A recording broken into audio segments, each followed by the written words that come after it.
안녕하십니까? 한순간의 해프닝이 범죄 의혹으로 번지는 순간, 대한민국 예능계의 대부로 불려온 한 남자의 이름이 사회면 한가운데에 올랐습니다. 바로 방송인 이경규 씨의 이야기입니다. 지난 6월 8일, 차량 절도 및 약물 운전 의혹이 불거진 이후 열흘이 넘는 시간이 흘렀지만 아직 경찰의 공식적인 결론은 나오지 않고 있습니다. 단순한 해프닝으로 끝날 것 같았던 사건의 조사가 길어지는 이유는 무엇일까요? 과연 그에게 처벌 가능성이 있는 것인지, 그리고 이번 사건이 우리 사회에 던지는 경고는 무엇인지, 오늘 트로트 음악의 세계에서 사건의 전말과 핵심 쟁점을 심층적으로 분석해 보겠습니다. 사건은 서울 강남의 한 복잡한 주차장에서 시작되었습니다. 6월 8일, 이경규 씨는 주차장에서 자신의 차량과 동일한 차종, 동일한 색상의 다른 차량을 실수로 운전하게 됩니다.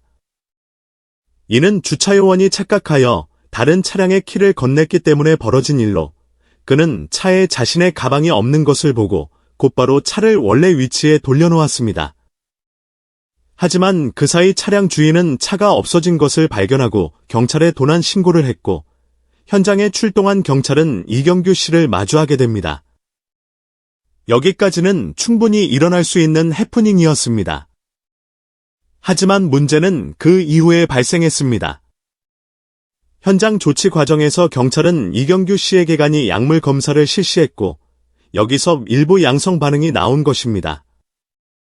이경규 씨는 즉시 평소 앓고 있는 공황장애 치료제와 감기약을 복용했기 때문이라고 해명했지만, 예능 대부의 차량 절도 의혹과 약물 양성 반응이라는 자극적인 키워드는 순식간에 언론을 통해 퍼져나가며 논란의 중심에 서게 되었습니다. 현재 경찰은 이경규 씨를 정식 입건하지 않고 입건 전 조사 단계를 받고 있습니다. 경찰이 들여다보는 쟁점은 크게 두 가지입니다. 바로 차량 절도와 약물 운전 혐의입니다. 결론부터 말하자면 절도 혐의가 적용될 가능성은 사실상 없습니다. 형법상 절도죄가 성립하기 위해서는 불법영득 의사, 즉 남의 물건을 자신의 것처럼 취하려는 고의성이 반드시 입증되어야 합니다. 법은 결과가 아닌 의도를 보기 때문입니다. 예를 들어 식당에서 자신의 검은 우산과 똑같이 생긴 다른 사람의 우산을 실수로 가져온 것을 절도라고 하지는 않습니다. 이경규 씨의 경우 주차요원의 실수로 키를 건네받았고 차종과 색상이 같아 착각했으며 자신의 차가 아님을 인지한 즉시 되돌려 놓았다는 정황이 명확합니다. 이는 고의적인 절취 행위가 아닌 명백한 실수의 영역입니다. 따라서 경찰의 CCTV 확인 등 절차적인 조사가 마무리되면 이 혐의는 자연스럽게 종결될 것으로 보입니다. 이번 사건의 진짜 핵심은 바로 약물 운전 혐의입니다. 경찰청 국가수사본부는 정상적으로 처방받은 약물이라도 운전에 지장을 줄 우려가 있다면 운전해서는 안 된다는 원론적인 입장을 밝혔습니다. 이는 도로교통법 제45조, 괄호 질병약물의 영향으로 정상적으로 운전하지 못할 우려가 있는 상태에서의 운전 금지에 근거한 것입니다. 이를 위반할 경우 3년 이하의 징역이나 1천만 원 이하의 벌금에 처해질 수 있는 중한 범죄입니다. 그렇다면 처방약을 복용한 이경규 씨는 처벌을 받게 될까요? 여기서 가장 중요한 법적 쟁점은 그가 약물을 복용했다는 사실이 아니라 약물의 영향으로 정상적으로 운전하지 못할 우려가 있는 상태였는지를 경찰이 입증해야 한다는 점입니다. 간이 검사에서 양성 반응이 나왔고 그가 공황장애 약과 감기약을 복용했다고 시인했더라도 그것만으로는 처벌의 근거가 될 수 없습니다. 경찰이 혐의를 입증하기 위해서는 그가 약물로 인해 비틀거리거나 인지 능력이 현저히 저하되는 등 신체적 이상 상태를 보였다는 객관적인 증거가 필요합니다. 이를 위해 경찰은 주차장 CCTV 영상과 주차요원 등 관련자들의 진술을 확보해 분석하고 있는 것입니다. 하지만 반대로 이경규 씨의 입장에서는 다른 차량을 운전해 나갔다가 다시 주차장으로 돌아오는 과정에서 어떠한 교통사고나 법규 위반 없이 정상적으로 운전했다는 사실 자체가 운전에 지장이 없었다는 강력한 반증이 될 수 있습니다. 현재까지 알려진 바로는 그가 비정상적인 운행을 했다는 정황은 발견되지 않았습니다. 이번 사건은 비단 이경규 씨 한 사람의 문제를 넘어 처방약을 복용하는 수많은 국민들에게 중요한 질문을 던지고 있습니다. 과연 우리는 우리가 복용하는 모든 약의 성분을 알고 운전대를 잡고 있을까요?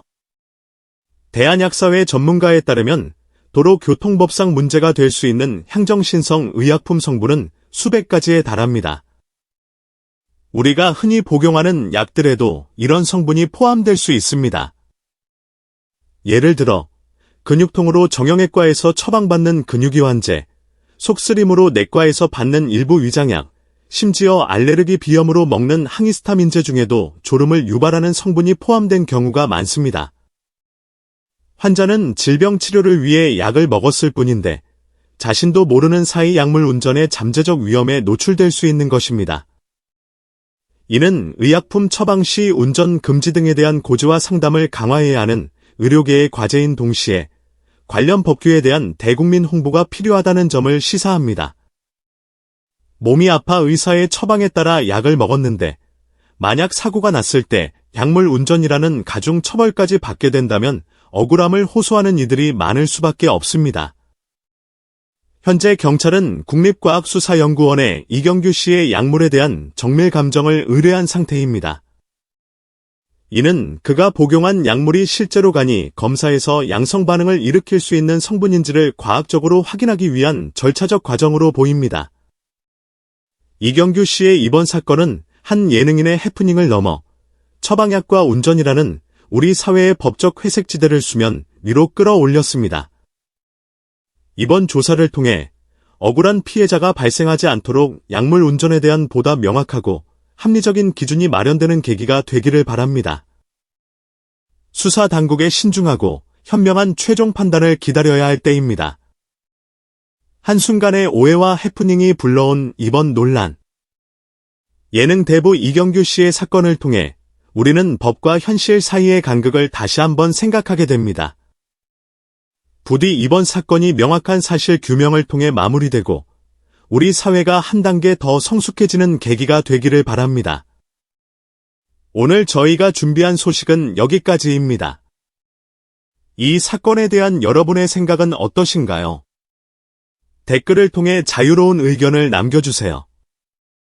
영상이 마음에 드셨다면 트로트 음악의 채널 구독과 좋아요, 알림 설정까지 꼭 부탁드립니다. 저희는 더욱 흥미롭고 깊이 있는 이야기로 다시 찾아뵙겠습니다. 시청해주셔서 감사합니다.